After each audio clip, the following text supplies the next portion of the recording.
उनको देखते हुए मैं कहना चाहता हूं कि किसी भी आदमी को हमें इग्नोर नहीं करना है, किसी भी व्यक्ति को हमें इग्नोर नहीं करना है। हर व्यक्ति हमारे लिए महत्वपूर्ण है। जो आदिवासी विचारधारा के लिए काम करता है, जो व्यक्ति आदिवासियों को जोड़ने के लिए काम करता है, जो इस प्रकृति संस्कृति को बचाना चाहता है, कुदरती संस्कृति को बचाना चाहता है और पूरे जीव जगत को बचाने वाली समाज व्यवस्था को बचाना चाहता है, हर एक आदमी का हमें सम्मान करना है। ये आपके बीच में कहना चाहता हूं। ये इसलिए कहना चाहता हूं कि कई भाई हमारे राय साहब का विरोध करते हैं। ये मैं उचित नहीं मानता, मैं उचित नहीं मानता। महेंद्र भाई का या फिर हमारे दूसरे साथियों का कोई लोग विरोध करते हैं, उसको भी मैं उचित नहीं मानता। और दूसरे आदिवासी समुदाय के लोग हैं, उनका भी हम लोग यदि विरोध करते हैं तो यह भी मैं उचित नहीं मानता। इवन मैं एक भी आदिवासी का विरोध नहीं करना चाहता। आदिवासी तो दूर की बात है, किसी भी एक इंसान का भी विरोध नहीं करना चाहता। क्यों नहीं विरोध करना चाहता? एक भी व्यक्ति जो आज हमारे साथ जी रहा है, किसी का भी विरोध हम नहीं करना चाहते। क्यों नहीं करना चाहते?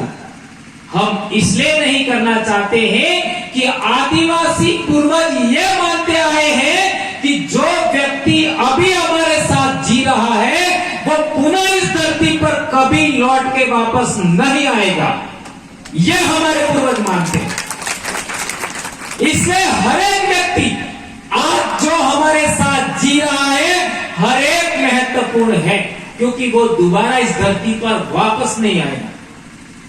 न महिला आएगी वापस, न पुरुष आएगा, न कोई जानवर हमारे साथ जी रहा है, वो भी वापस नहीं आएगा।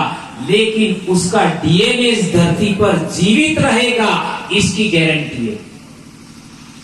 हजारों लाखों साल से हमारे पूर्वजों का डीएनए हमारे अंदर आज जिंदा है। इसी तरीके से अगली पीढ़ी में भी वो डीएनए जिंदा रहेगा, ये बात सच है। लेकिन हम वापस इस धरती पर नहीं आएंगे, ये हमारे पूर्वजों की मान्यता है। और ये साइंटिफिकली आपका कुदरती तरीके से, वैज्ञानिक तरीके से प्रूव हो गया है। ये बात गलत नहीं है। जिन लोगों ने साइंस पढ़ा है, जो डॉक्टर इंजीनियर कर रहे हैं, उनको पता है। यहां पर हमारे 3 से 4 तो डॉक्टर बैठे हैं। मान्यवर कमल जी डॉक्टर साहब बैठे हैं, हमारे डिंडोर साहब बड़े अधिकारी बैठे हैं, और बहुत सारे भाई हमारे बीच बैठे।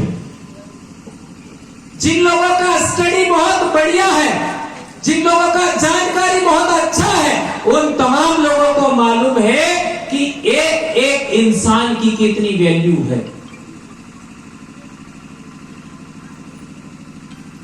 अब दूसरा सवाल पैदा होता है, जो लोग हमारा विरोध करते हैं उनका क्या? ये सवाल पैदा होता है। जो लोग हमारा विरोध करते हैं, मैं ये कहना चाहता हूं, जो लोग हमारा विरोध करते हैं वह अज्ञानी है। तो जो लोग अज्ञानी हैं, तो अज्ञानी बीमारी भी मानना चाहिए। मैं 2011 में बीमार पड़ा। कब बीमार पड़ा? तो मैंने कई लोगों को ठीक कर दिया, पर मैं ठीक नहीं हुआ। क्या कहूं? 2011 में मैं बीमार हुआ। मैंने कई लोगों की मानसिक बीमारी ठीक कर दी, मैं ठीक नहीं हुआ। लेकिन आपको ज्ञात होना चाहिए, ये बीमारी होने के बाद ही मैं जाना फेमस हुआ। और आज की तारीख में न जाने कितने लोगों ने मेरे फोटो लिए, मुझे ही पता नहीं। अब तो मैं फोटो लेना भी नहीं चाहता, थक जाता। कार्यक्रमों में ऐसा होता है। तो मेरे भाइयों बहनों, मैं आपको यह कहना चाहता हूं, जो लोग हमारा विरोध कर रहे हैं वो बीमार हैं। तो बीमार लोगों का इलाज क्या है? दवाई करनी पड़ेगी। मेरी बीमारी तो लाइलाज है, और दवाई ज्यादा खाऊं तो और ज्यादा मेरे पेट में गड़बड़ हो सकता है, इसलिए मैं दवाई खाना बंद कर दिया। मैंने सोचा कि मेरे को चाहे कितनी भी जिंदगी मिले, मेरे समाज के बहुत सारे जो लोग हैं जो मानसिक रूप से बीमार हैं उनका इलाज कर दूं। मैं ऐसा डॉक्टर भी हूं और शिक्षक भी हूं। एक शिक्षक का दायित्व होता है अपने बच्चों को अपने द्वारा हासिल ज्ञान या अपने गुरुओं द्वारा ज्ञान दिया गया और किताबों के द्वारा जो ज्ञान अर्जित किया गया, पूरी जिंदगी के अनुभव से अनुभव सिद्ध ज्ञान जो हासिल किया वो बच्चों को देना, ये तो हमारा पेशा हुआ। बच्चों को हम ज्ञान देते हैं स्कूल के अंदर, ये तो हमारा पेशा हुआ। हमारी जिम्मेदारी क्या है? यदि अनुसूचित जनजाति का सर्टिफिकेट मैंने नहीं लगाया होता तो क्या मैं शिक्षक बनता? बनता क्या? नहीं बनता। अब हमारे ये भाई डिंडोर साहब हैं, क्योंकि वरिष्ठतम साथी है, उनका उदाहरण दे दूं। डिंडोर साहब का बीड के नाम का सर्टिफिकेट नहीं होता तो क्या डिंडोर साहब सर्विस कर पाते? नहीं कर पाते। यदि किसी को लगता है कि मैं तो मेरी योग्यता से बना हूं, तो क्या हमारा पिताजी हमारा दादाजी क्यों सर्विस नहीं लगा? वो अयोग्य था क्या? वो तो हमारे से ज्यादा योग्य थे, वो हमारे से ज्यादा योग्य थे। उनके पास सामाजिक शिक्षा थी, हमारे पास मात्र एकेडमिक एजुकेशन बड़ा है। क्या मैं सही कह रहा हूं?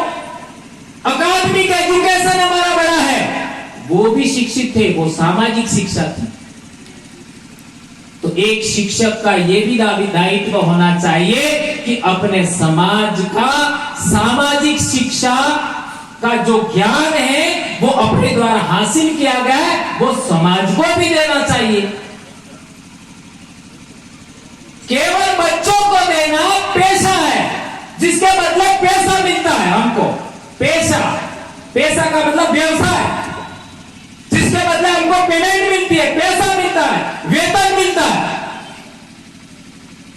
तो जो मेरे नाम से सर्टिफिकेट बना, जाति प्रमाण पत्र बना, अनुसूचित जनजाति का, आदिवासी नाम का जाति प्रमाण पत्र बना, उसकी वजह से मैं नौकरी लगा।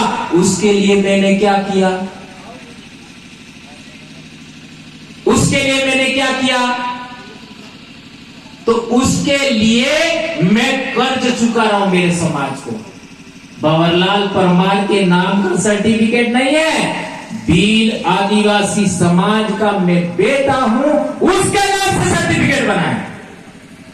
तो मैं मेरे समाज का कर्जा चुका रहा हूं। मुझे भी संस्कृति का नॉलेज है, वह मैं शेयर कर रहा हूं मेरे समाज को। तो मैं कौन सा नवाई कर रहा हूं? नवाई अगले नवाई त्योहार भी रे, एहसान नहीं कर रहा हूं भाई लोकेश। नवाई समझ में आपकी हो? क्योंकि उधर निवाड़ में थोड़ा सा हो सकता है डिफरेंट हो जाए, जो भी है ना। कहने का मतलब ये है, कल लोकेश में हम लोग नागपुर भी थे। मैं जो बात बताना चाह रहा था कि हम लोग दो चीज काम कर रहे हैं।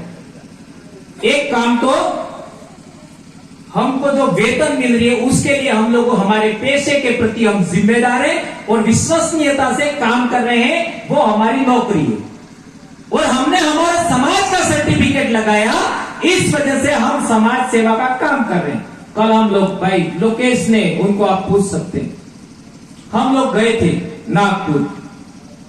वहां थोड़ा सा कुछ बातें हम लोगों को, अब यहां मन से बोलना तो अच्छा नहीं लगता है, लेकिन बहुत सारा समय बिगड़ गया, मैनेजमेंट समय का ठीक नहीं हो पाया।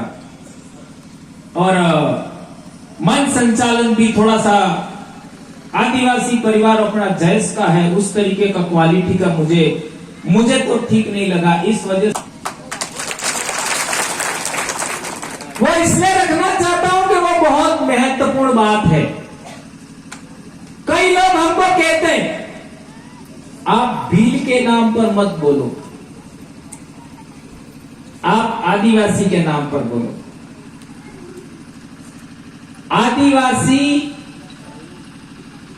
सारे इंडिजिनस पीपल हैं, उनका एक समुच्चय नाम है।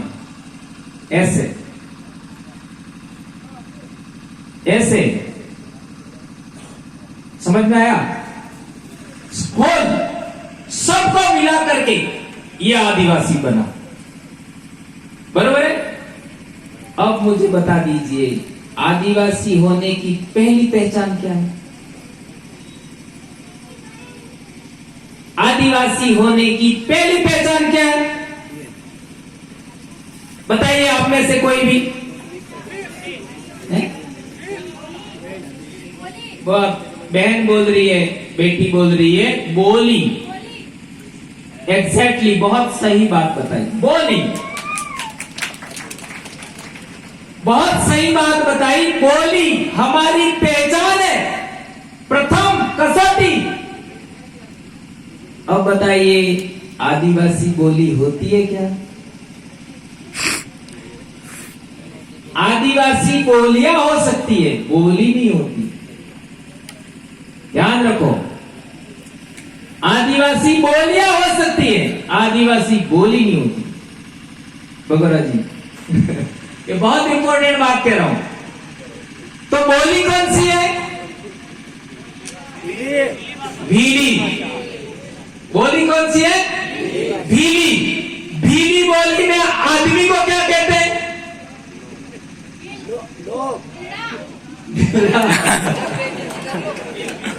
भील, ठीक है। और आदिवासी बोली में महिला को क्या बोलते हैं? अरे भीली बोली में महिला को क्या बोलते हैं? भीलन। ध्यान रखो। इसी तरीके से गोंडी बोली के अंदर आदमी को गोंडी कहते हैं और महिला को गोंडनी कहते हैं। वो हमारे इंदौर वाले मैडम, अपने क्या नाम है? कांति भाई? नहीं, वो Durve madam, Sushila madam. Sushila madam लिखते हैं गोंडनी। सुशीला जी दुर्वे, मेरी जिंदगी में एक महिला मैंने इतनी साहसी देखी, मेरे से ज्यादा साहसी है वो महिला, सुशीला जी दुर्वे। उनके लिए आज हमारे बीच में नहीं है, लेकिन आप उनका एक बार इनके साहस के लिए ताली बजा करके। बड़े साहस के साथ लोग दिखते हैं अपने समाज के लिए, बोली के लिए, धर्म संस्कृति के लिए। और उन्होंने मेरे को सजेस्ट किया था 2013 में इंदौर में